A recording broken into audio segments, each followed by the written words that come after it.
seperti itu. Kemudian pasal 64 ayat 1 Peraturan Pemerintah Nomor 36 Tahun 2021 tentang pengupahan ini disebutkan bahwa pemotongan upah oleh pengusaha untuk pihak ketiga hanya dapat dilakukan berdasarkan surat kuasa dari pekerja atau buruh. Jadi kalau pihak ketiga itu dalam hal ini pemotongan untuk iuran BPJS, kesehatan, tenaga kerja, kalau itu sih tidak usah pakai perjanjian atau kesepakatan boleh. Nah, seandainya pemotongan upah ini kemudian dilakukan karena menerima BSU dan BSU itu kemudian tidak boleh dipotong, itu yang menjadi masalah di situ. Itu total karyawan yang dapat pemotongan itu jumlahnya ada berapa? Data sementara kami dari pemeriksaan itu katanya sekitar 700, meskipun kita belum punya data fisiknya, tapi ada laporan dari pengurus perusahaan di sana seperti itu. 700 orang. Iya, yang menerima, maaf, bukan yang dipotong, maaf saya alat ya. Yang menerima BSU. Ya, semua dipotong, Pak? Ya, karena pemotongan itu belum terjadi. Oh, baru surat edaran saja? Ya. Terus tindak lanjutnya apa tuh Pak sekarang dari dinas? Nah, ketika kami setelah melakukan pemeriksaan di sana, karena memang benar ada rencana pemotongan itu, ada surat edaran yang viral itu benar dan akan dilakukan pemotongan, karena kemarin nggak ketemu sama pimpinannya langsung. Kemudian pemotongan juga belum dilakukan, tapi kita tetap mengeluarkan surat nota pemeriksaan namanya, surat peringatan untuk intinya mencabut ya, atau kita mengharapkan untuk tidak dilakukan pemotongan terhadap penerima BSU untuk bekerja di warung SS. Kalau kemudian pemotongan tidak dilakukan, alias dicabut, sebenarnya masalah yang viral ini menjadi selesai ya. Tentu kewajiban-kewajiban lain yang memang harus dilakukan oleh warung SS akan kita lakukan pembinaan lagi setelah pencabutan ini dulu.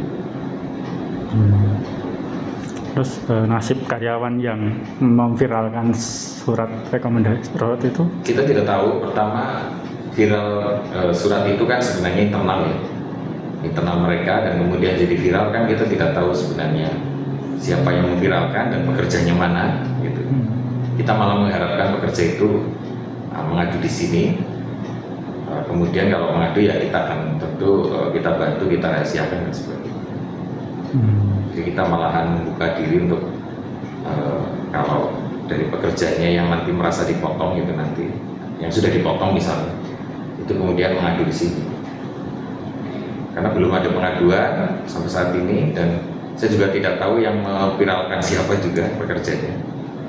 Itu kan kita meresponnya adalah kuncinya ada pada pemotongan terhadap mereka yang menerima BSU, dan BSU itu kebijakan pemerintah begitu.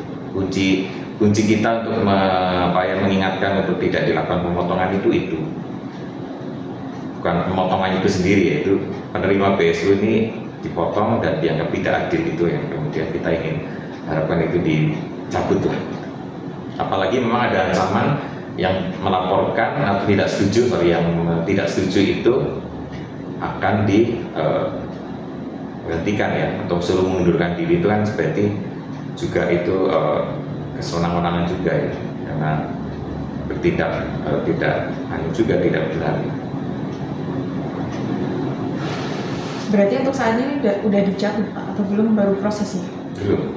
Ya kalau dicabut kan tentu kita dapat info ya, nanti jawaban atas nota yang sudah kita berikan gitu.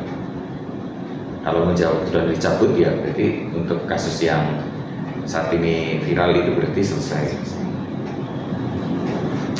Itu kalau sanksi seperti apa, kalau masalah-masalah seperti itu? Tentu kita akan melihat ya, karena ini belum dilakukan. Kemudian juga kedalaman terkait dengan pemotongan ini seperti apa, apakah uangnya yang sudah diterima diminta atau apa, ini kan perlu kita dalami. Jadi proses ini sedang berjalan.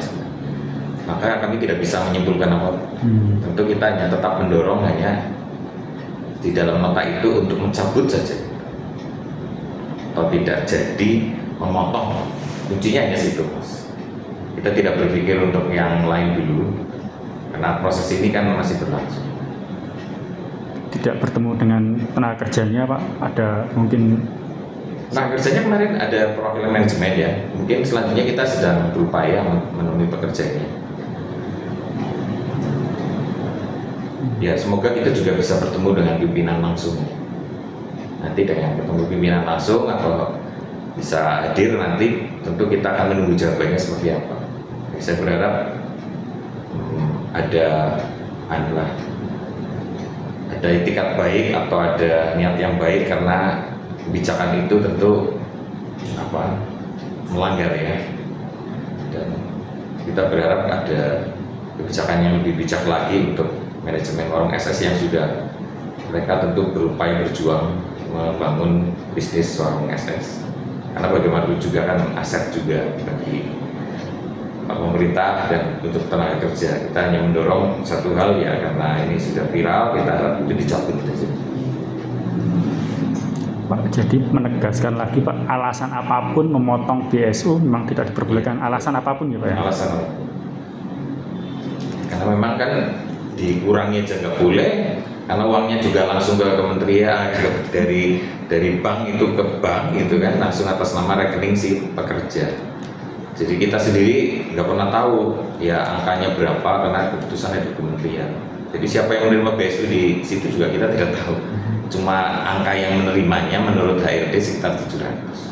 700. Ya. Itu berarti semua karyawannya atau banyak karyawan yang nggak dapat? Kan, kalau 700 kan memang masih tahap 1 ya, masih ada pencairan sebentar lagi, ini mau ada pencairan. Nah kalau sebentar lagi ada pencairan ya itu tidak dilakukan pemotongan, baik yang kemarin sudah dapat ini maupun yang nanti akan dapat gitu aja. Kalau tidak dipotong kan berarti selesai, apapun yang sudah diviralkan, apapun yang pekerja yang mengviralkan itu sebenarnya sudah selesai, yang penting nggak dipotong. Ya tadi belum ada. Sampai saat ini belum ada. Kita berharap nggak ada ya. Makanya saya takutnya itu kan kalau ini dibiarkan dan kemudian terjadi pemotongan malah menjadi presiden buruk untuk menjadi contoh. Oh ternyata boleh kok nggak diapa-apain, pemerintah diam saja.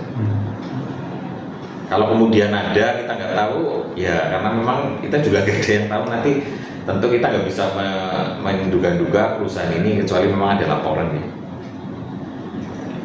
Kalau semoga aja tidak ada. Kalau sanksi itu seperti apa Pak sanksinya? Kalau misalkan terjadi sanksi pada perusahaan itu apa aja Pak? Ada langkah-langkah ya, tentu ada langkah hukum berikutnya gitu. Karena tentu kalau ada pelanggaran mesti ada sanksi seberapa pun ringannya. Saya tidak bisa berandai-andai gitu di sini gitu ya, karena kan tidak bisa, ini belum masuk ke ranah naik ke nota 2 langkah-langkah berikutnya. Nanti kalau sudah ketahuan langkah-langkah berikutnya baru kita akan sampaikan kira-kira sanksinya apa. Tapi kalau menurut saya yang paling harus diwaspadai bukan oleh pihak manajemen adalah bukan sanksi hukum pidana atau administrasi, tapi yang lebih menakutkan adalah sanksi netizen sama sanksi customer ya, pelanggan, sanksi masyarakat. Itu yang justru harus dipertimbangkan, karena ini bicara bisnis, bicara bisnis kuliner gitu. Kalau saya sih seperti itu sih. Kalau hanya memikirkan sanksi pidana gitu atau sanksi-sanksi yang ada nanti di peraturan, mungkin jauh lebih harus dipertimbangkan adalah sanksi dari publik ya. Bisa.